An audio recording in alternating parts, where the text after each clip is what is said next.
Going on, Falcon fans? It's your boy Ricondo coming back at you with another video. Today we're gonna do the keys to victory for tomorrow night game against the Tampa Bay Buccaneers. And guys, when you look at this, I'm gonna put the theme. We're gonna run through the soft. That's what Raheem Morris talked about. That's what this season about. The Atlanta Falcons want to win NFC South. It's no secret, no neither hiding from it. And we got 3 games in a row against division opponents. It would be real nice to go out and go 3-0 in those division games. No other like going out tomorrow night, going against a really good Tampa Bay Buccaneer team who've been playing well these first 4 weeks of the season, and seeking Atlanta Falcons, take care of home field advantage and get another win against a division opponent tomorrow night. So that's what we're going to talk about today. Guys, definitely let me know what you think about your keys, and if you agree with some of the keys that I'm going to talk about. So guys, with that being said, if you have not already, go ahead and please subscribe to the channel. Please hit the notification bell so you know when I drop another video. Please hit the like button, so I know you guys like to hear that talk about. Then please share my video throughout the YouTube universe so more people can come and hear me talk about. That's right, these Atlanta Falcons. So guys, we're going to get right into it. Short week for the Atlanta Falcons. Early preparations, more than likely, and you can hear some of the coaches, they kind of got a head start probably last week when they was getting ready for the New Orleans Saints. They probably had some of their staff member going to get cut ups and stuff for this game because they knew it was going to be short and they won't have to, speed through the process, get a game plan.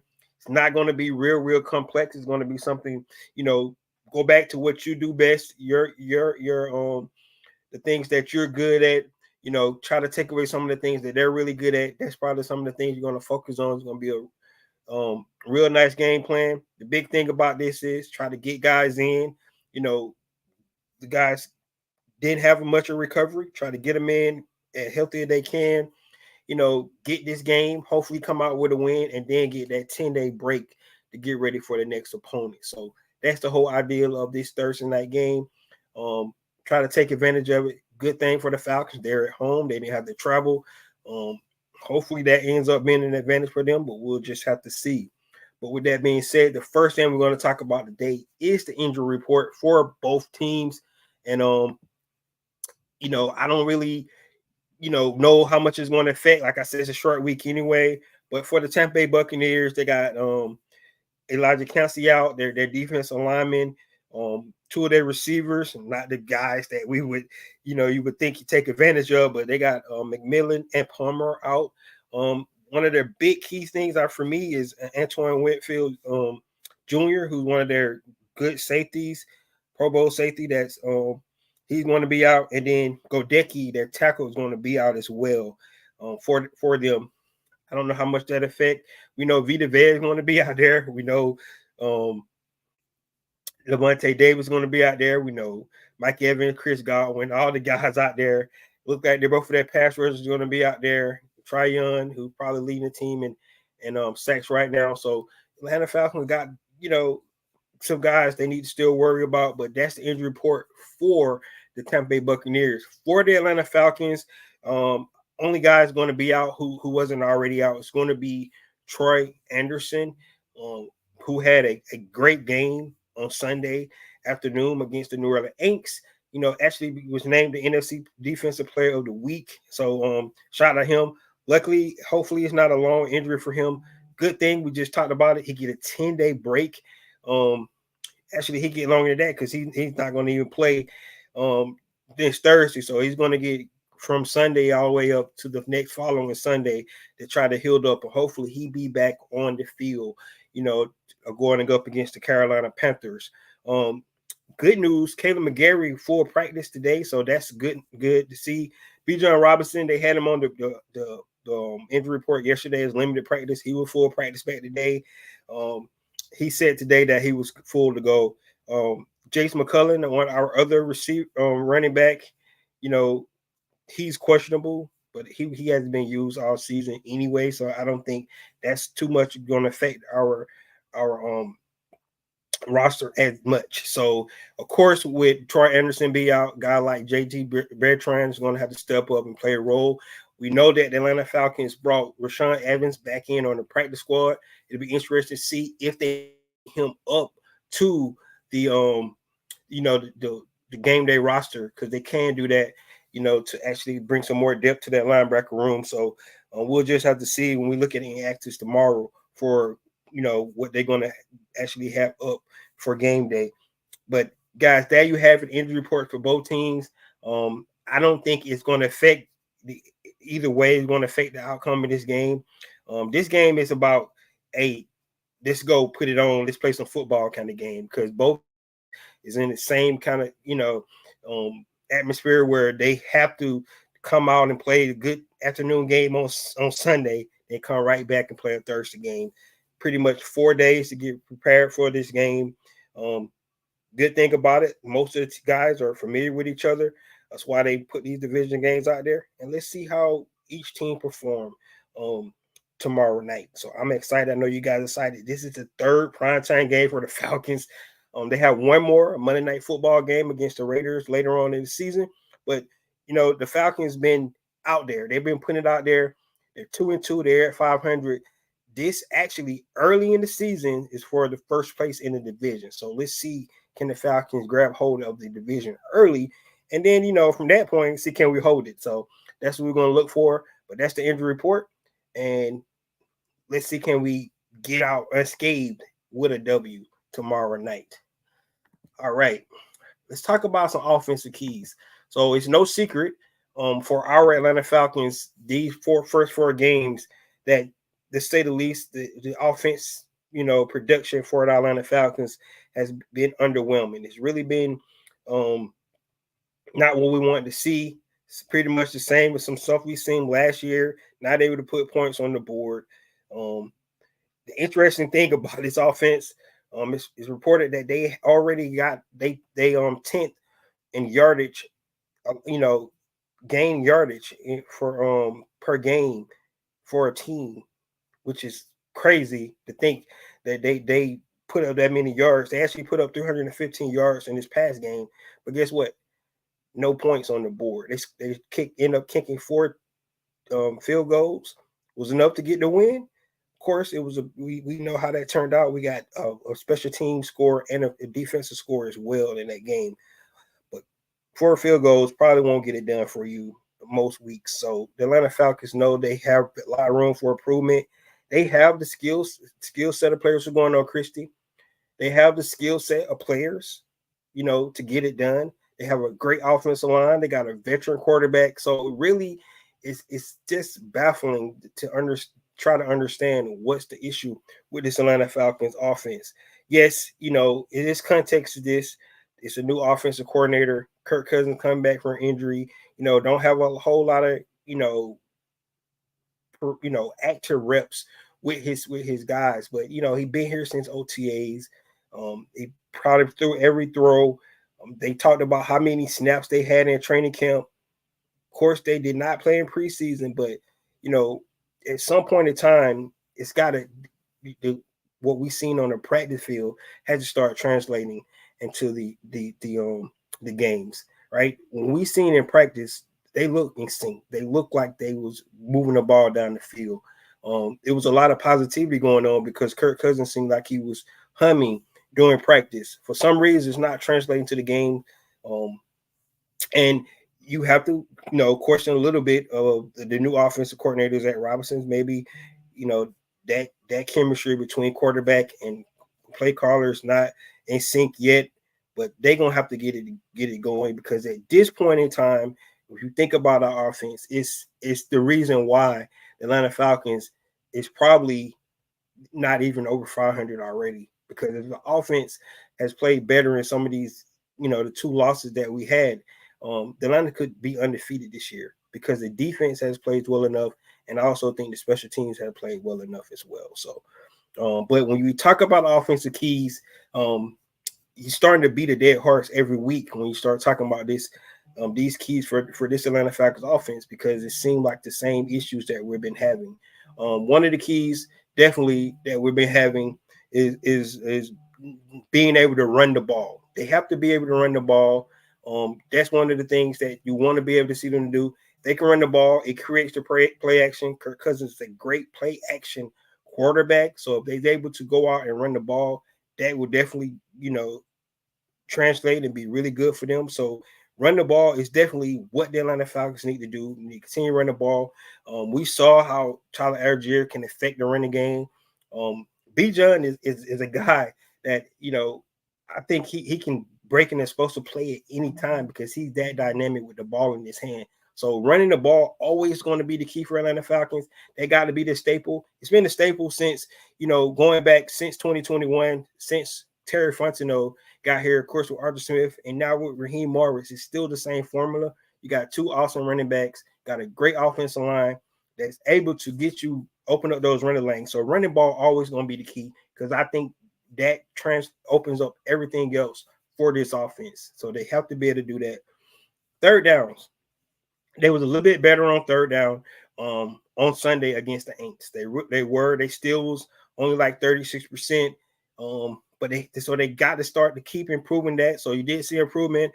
Instead of being 20-some percent, they was 36%. So that's progression there. You take away some of the penalties and things like that, they could have probably been even better on third down. But that's what they got to do. They have to be better on third downs. One of the things that Raheem Morris talked about is the time possession. And to me, that's a direct correlation to third downs, because if you're not able to stay on the field on third downs, the time possession. I mean, if you just go back to one series that Atlanta Falcons had on Sunday, was that series after the Atlanta Falcons got the stop in the red zone, holding to the 4 downs and got off the field, right? They only had the ball for 19 seconds. They put their defense right back out there, right? Think about that time possession. That's when you get into the 4 minutes offense. That's what kind of stuff you practice. And for the Atlanta Falcons to only keep the ball for 19 seconds and put your defense back on the field, that is not complimentary football at all. And we wouldn't have to worry about, the pass interference call, the career field goal for Youngway if the Atlanta Falcons just run that 4-minute offense after their defense made an excellent stop in the red zone. So that was just an example of what I'm talking about, being able to stay on the field, right? Complete these third downs, be able to start to change that time possession to get it back in the middle. And I think Atlanta Falcons have pretty much lost the time possession every game this season. So that has to change. I think all this is tied in together. If you look at time possession, you look at third down, it's all tied in. And if the Atlanta Falcons start being better on third down, I think it's going to help. Once again, you always talk about third down, but it always boils down to first and second down first. So you got to get good, opportunities on third. You can't be in third and longs and things. And once again, we're going to talk about the penalties. Got to try to not have those timely penalties that Atlanta Falcons especially had in that Aints game on Sunday. And then the last thing, but not least, guys, on the offensive side of the ball, they got to score touchdowns, right? Like I said, 4 field goals. Yes, I always say offensive drive, you want to end in a kick. Well, 4 of our possessions, we did. We ended with a kick. Youngway cool. Kicking the ball through the uprights. That's great. But we got to start putting touchdowns on the board. Now, we did see a touchdown call back, which I think was a questionable holding call on Jake Matthews. But there's nothing you can do about it. No spilled milk. But I thought it was a good play call by Zach Robinson. I thought it was executed right by the Atlanta Falcons offense. And I thought Bijan scored all fair and square, but the flag was on the ground, so it got called back. We know how that turned out for our Atlanta Falcons on that series. So those are kind of things that I'm referring to that put us behind the sticks. But we got to start scoring touchdowns. Right now, the Atlanta Falcons is probably one of the worst teams in the league scoring touchdowns, but they're still at 500 because the other 2 phases of the team is playing fairly well, right? Special teams and defense. So the offense can catch up. The offense can get clicking, right? They have the players. It's no way to look at this team and say that they don't have the skill set of players to get things done, right? They have that there available readily, being able to do it. So that's what we want to see. Hopefully they can get it done, and we'll just have to see if they can start scoring touchdowns. This could be the breakout game for Atlanta Falcons. I know one thing the last two games against the Tampa Bay Buccaneers, Drake London has had great games against those guys, right? Kyle Pitts had a great game down in Tampa last year against his team. If you remember the huge catch he got to put Youngway in field goal range to win that game down in Tampa. So, hopefully, we can see both of these guys break out finally and have great games. Drake being consistent, Kyle, just not getting the floor of the offense. I still feel like they're not using him the right way. But, we don't know the schemes, we don't know the calls. Felt like a lot of times Kurt Reed didn't see Kyle open. He was open on a couple of possessions where I thought he forced it to some receivers a couple of times where Kyle Pitts was wide open. So didn't get around to his read. So, and sometimes you got to think it should Kyle Pitts be the first read on some of these calls, and if that's the case, he might get more targets. Just an idea. I don't know. We're not in an offensive game planning room to figure out what's the issue is, but I just think he's too talented not to be utilized. And if you're not going to use him the right way, send him to somebody that will. I mean, just going to call it what it is. But for me, for the offensive keys, guys, that's what I think. Run the ball, third down, try to get that time possession back in favor of the Atlanta Falcons. And then we got to score touchdowns, right? Field goals are nice. We love Young Way Cool. He'll be able to get it done, but the Atlanta Falcons got to start putting more points on the board, and that start with getting TDs, right? If you look at the Kirk Cousins last year in his first 5 games before he took an injury, right? He had 18 touchdown passes with the Minnesota Vikings. Right now, he's nowhere near close to that number. So he has the capability of getting it done. Like I said, I don't understand the chemistry. We got to figure out what it's all about. But at the end of the day, this is where the offense got to start to get it rolling. All right, that's my keys for offense. Let me know what you think, guys. Leave your comments, or do you think I'm spot on, or if I'm talking out my ass or whatever. All right, let's go to the defensive keys. Defensive keys for our Atlanta Falcons for tomorrow night's game. Well, the interesting thing about the Tampa Bay Buccaneers, since probably like 4 years straight now, the Tampa Bay Buccaneers have issues running the ball. They just for some reason not able to run the ball. Even when Tom Brady was there, they had issues with it. Last year when Baker took over, they still had issues with it. So the Atlanta Falcons been really, really, having issues running the ball, stopping the run this offseason. I mean, this season so far, right? The first 4 games, they be getting up a lot of yardage, and it has a lot to do because they're playing the 2 high safeties, right? They keeping that light box, which you offering the teams to run the ball, right? Because you have that light box, right? You don't have, the other strong safety down in the box, so you're offering your teams to run the ball, which means that Atlanta Falcons got to be more stout in the run defense, right? And that's what we're asking them to do. But so the fact that Tampa Bay had trouble running the ball this season, like all other seasons, we can't have them be successful tomorrow night as well. So we got to stop the run. They have that. We don't want them to be good at it tomorrow, right? That's one of the things the Atlanta Falcons got to do. So we want Baker passing the ball. Yes, we're feeding into what they do well, but we can't have them to start gain confidence in their run game, because then they'll be too balanced, and that's not what we want. So we want to be able to continue to have them trouble running the ball and make them one-dimensional. We want to be able to make them pass the ball so we can try to get out the Baker Mayfield, things like that. So that's my ideal of this, right? Don't help them do something that they've been struggling in for literally the last 4 seasons. So we want to stop the run on defense. My second key is no runs after the catch, right? Yes, we want them to pass the ball, but if you go back and look at that Philadelphia Eagles game last week, I think they missed like 20 tackles, man, which is just embarrassing. And I don't know what's going on over there in Philadelphia, but Chris Godwin is really good run out the catch. Those guys try to catch ball. Baker Mayfield is getting the ball out of his hand really, really fast, and he's letting it rip, right? So what they definitely need to do is no run after catch. Atlanta Falcons really been really good this season so far is tackling, right? They quick to the ball.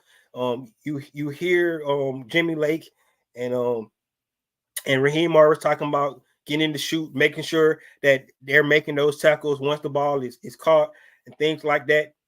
Right now, they're playing that bend no break defense. It's just what they do, which is let's keep it up. Let's continue to play that way.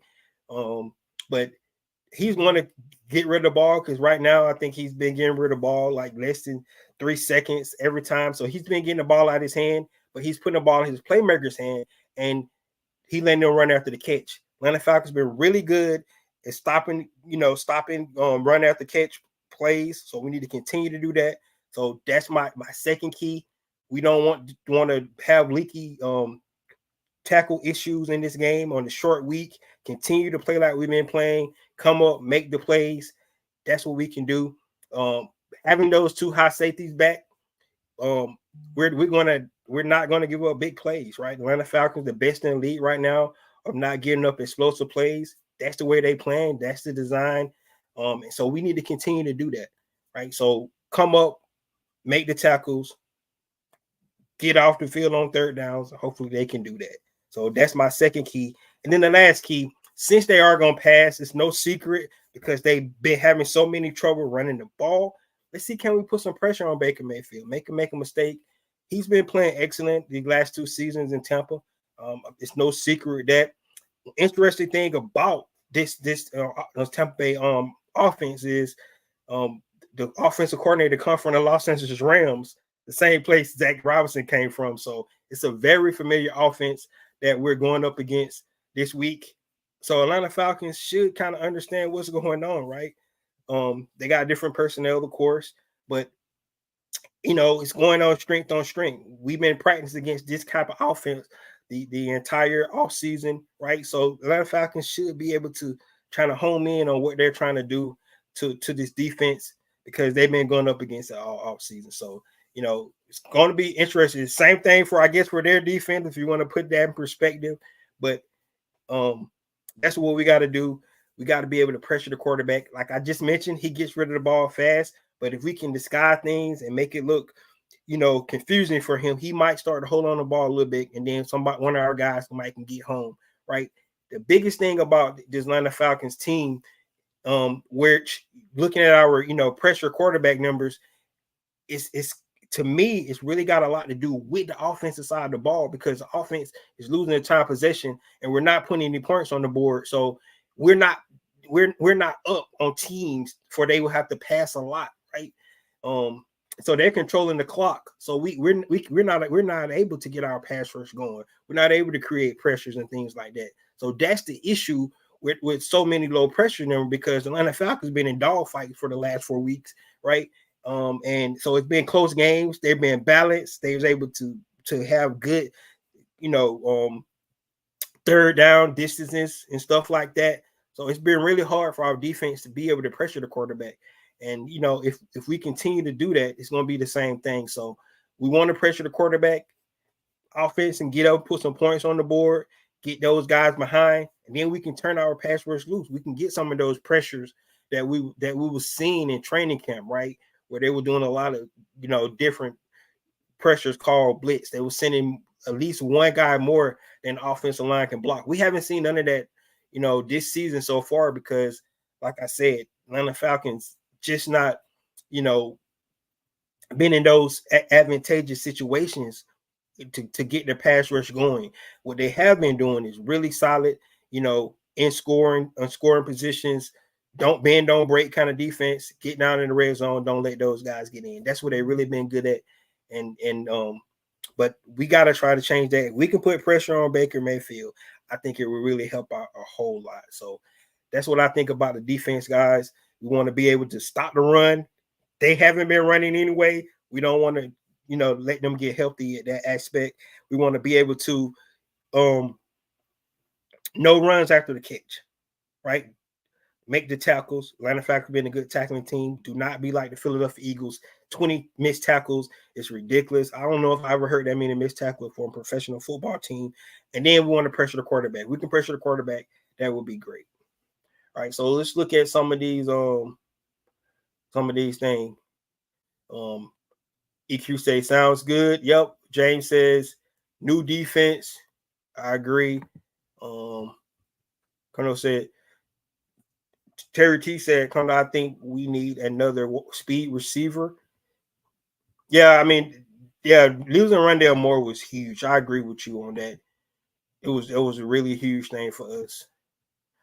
He says Ellis will be our middle linebacker. Yep, he's gonna have to be. He got the green dot anyway. Yeah, but that's gonna take him out of rushing the passer, especially now with Troy Anderson being out the picture for tomorrow's game. Falcons bye week is week 12. Any thoughts on that? Yeah, man, that's a long way away. You know, when the schedule came out, we looked at that, and that's huge, man. So we still got a lot of weeks left for football. This 10-day break for the Atlanta Falcons after tomorrow night is going to be good for them. They try to, look at some things.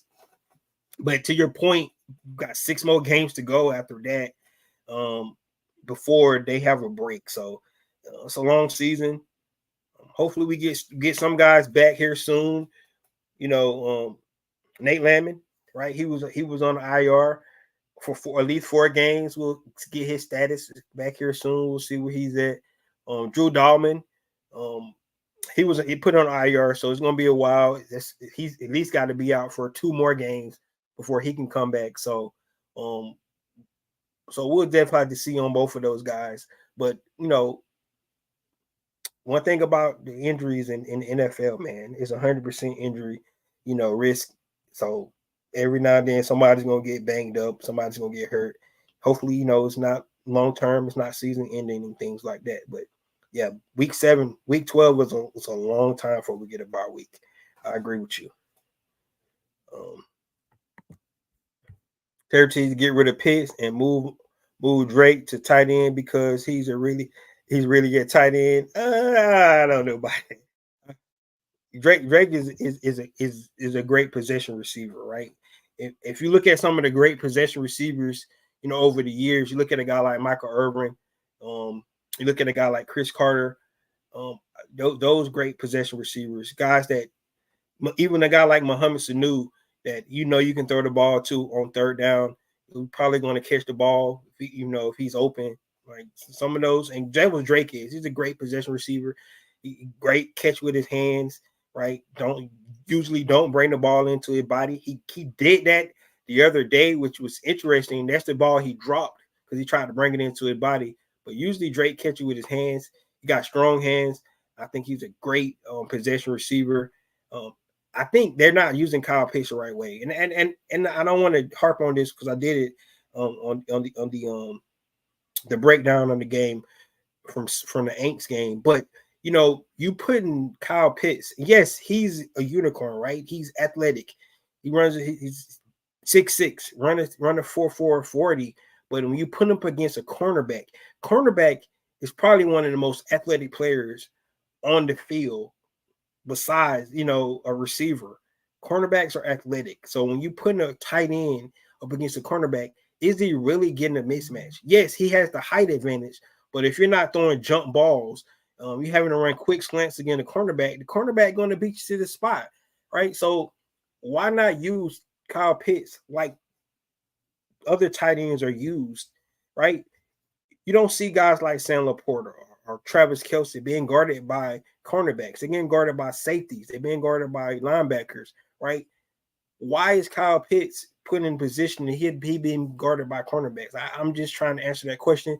If he's not a receiver, I understand he has the ability to go out wide, but most of the time you're going up against a physical cornerback, like the Aints cornerbacks, because all they do is hold anyway. That's what the Aints do. All their cornerbacks is just hold, right? You're going up a Lattimore. That's what he does. He's physical. He's going to hold you. And I mean, guys, like Mike Evans have issues with Lattimore, right? With his physicality. So putting Kyle Pitts up against that, it's like the same. Like, so I don't understand. That's not an advantage when you put Kyle Pitts out on the outside. His advantage will be on safeties, will be on tight ends. That's when you're thinking about tight ends and looking at Kyle Pitts' abilities. that's where he's going to always have the advantage going up against safeties and tight end. And right now, the Atlanta Falcons not using him in that way. That's just my opinion. Like I said, I'm not in the room. I don't understand what they're doing.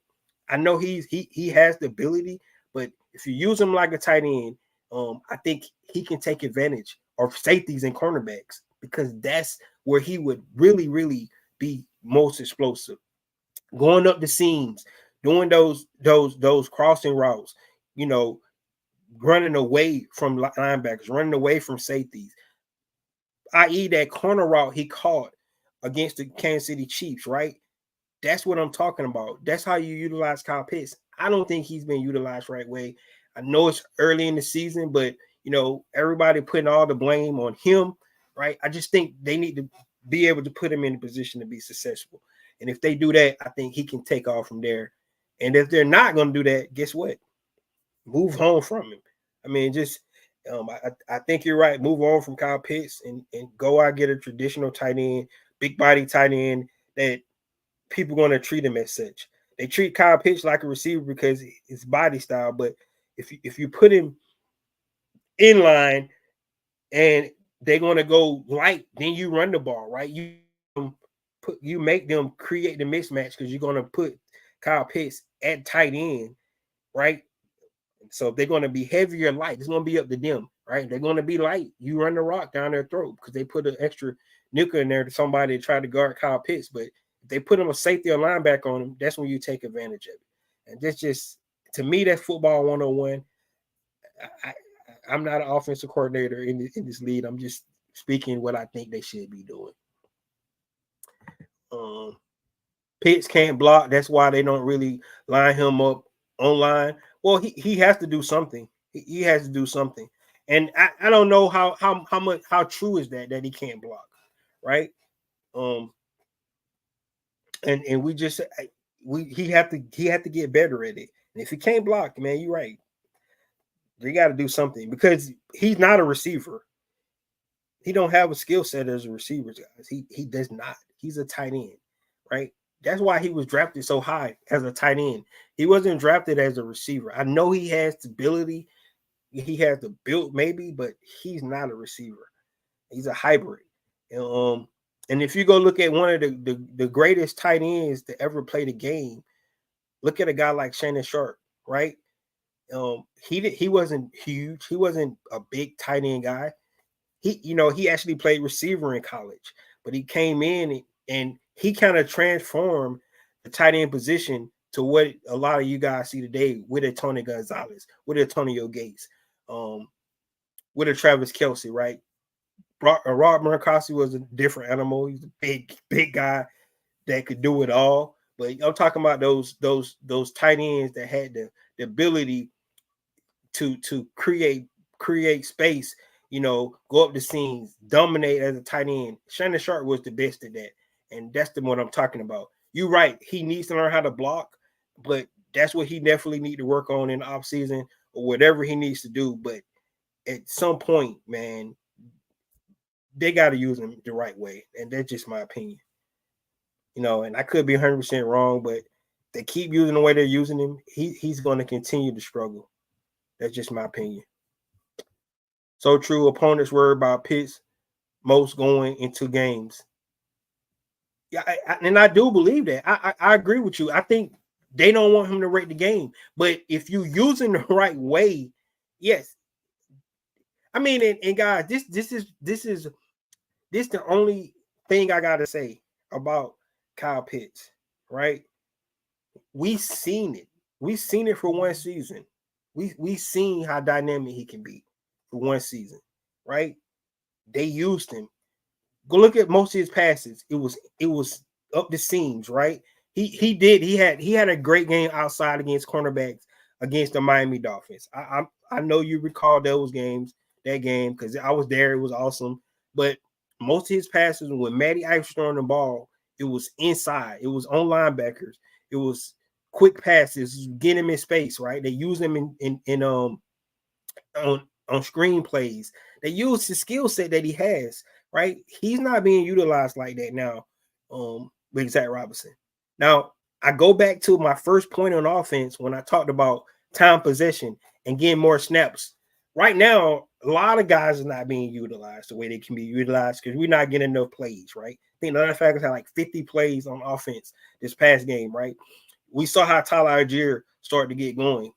People like, well, he need more touches, right?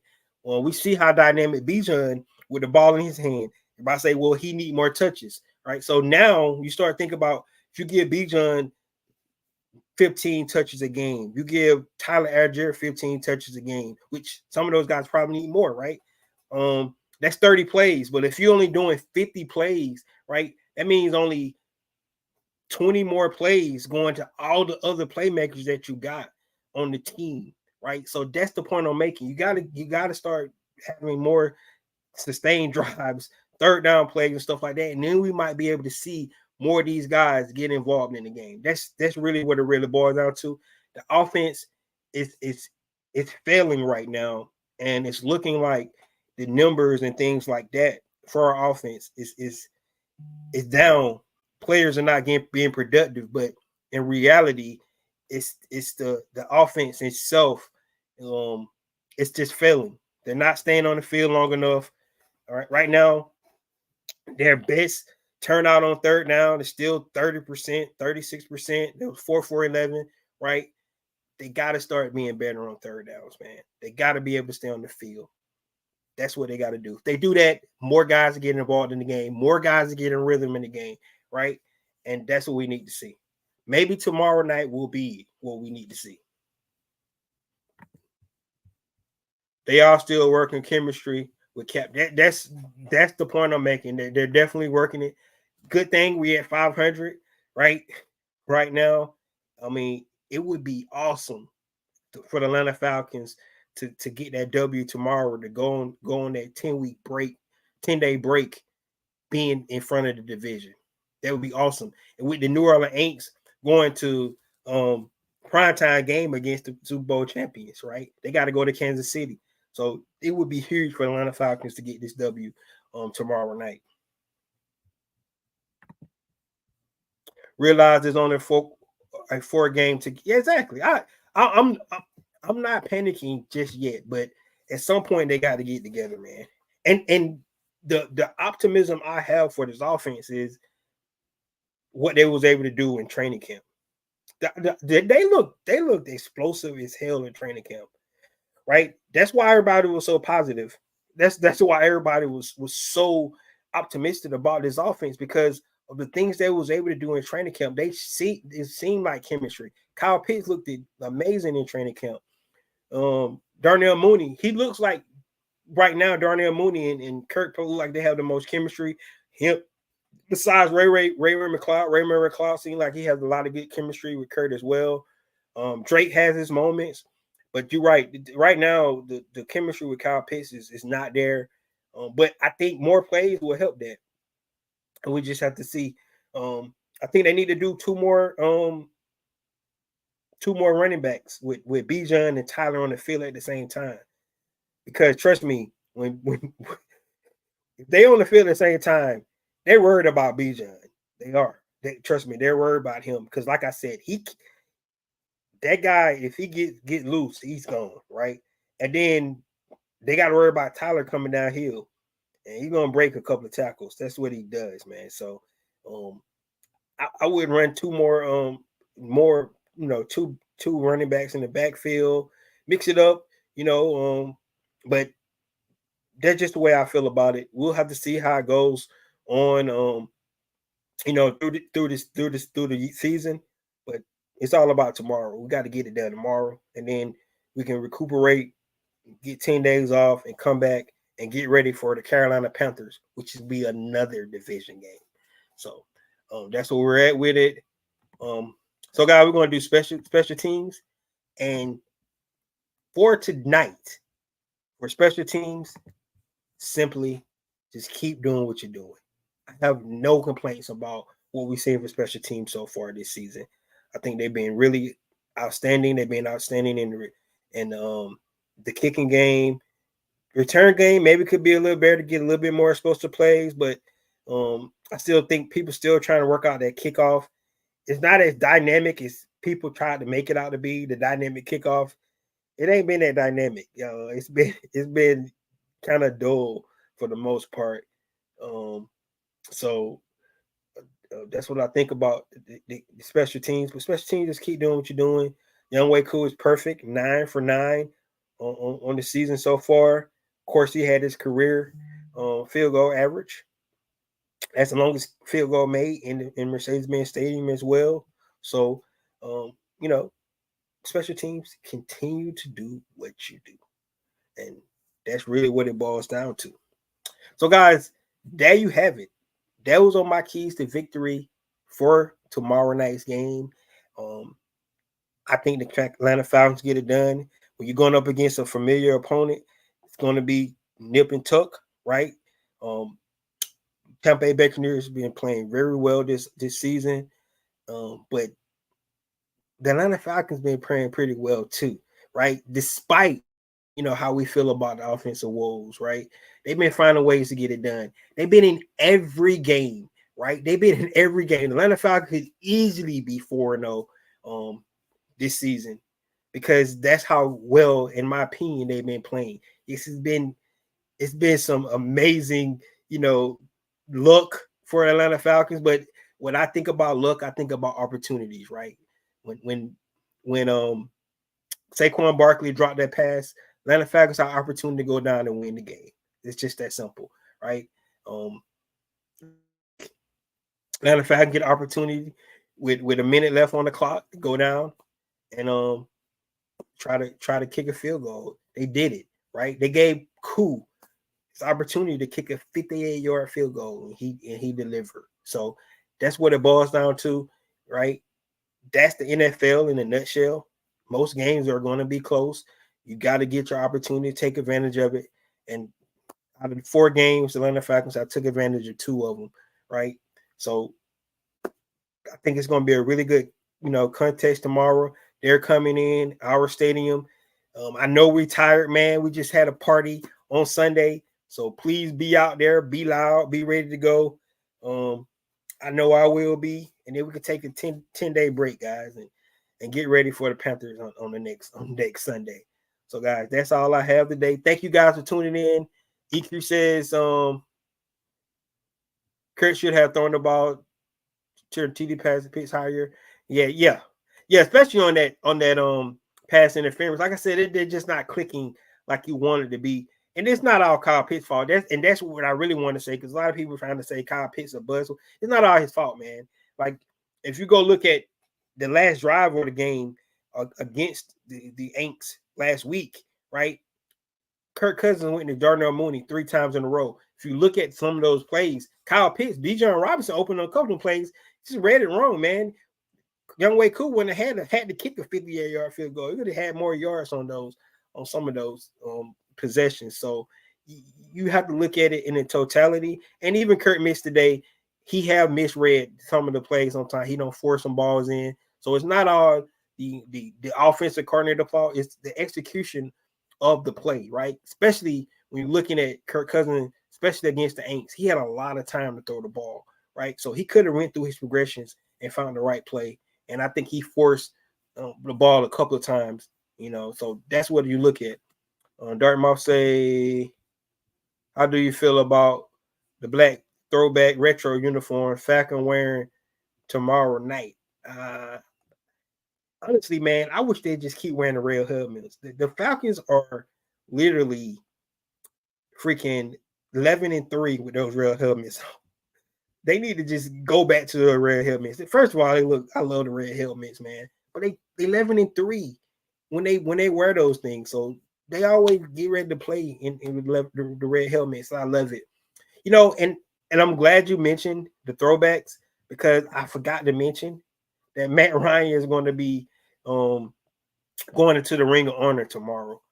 And you guys know how I feel about Matty Ice. I think he's the best player to ever play for the Atlanta Falcons, just because of his longevity.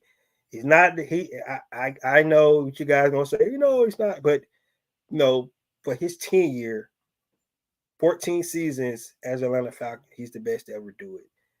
He's going into the Ring of Honor tomorrow. And so I'll be there, glad to see that. We're here for them. Hopefully, we can get them a W going into the ring arm, just like we did for Mr. Blank. No, actually, Mr. Blank, we lost against the Chiefs, right? So, woe is me on that. But we got him a win on his birthday on Sunday, so that was awesome. So, guys, there you have it. Please give me your thoughts. Let me know what you think about my keys to victory. Anything I said tonight, comment. We can choke and discuss about it. See you guys tomorrow. Let's be loud. Let's see, can we get a W before we can go on this 10-day break before we play another division game against the Carolina Panthers. This is your boy Ricondo coming back at you with another video. Peace.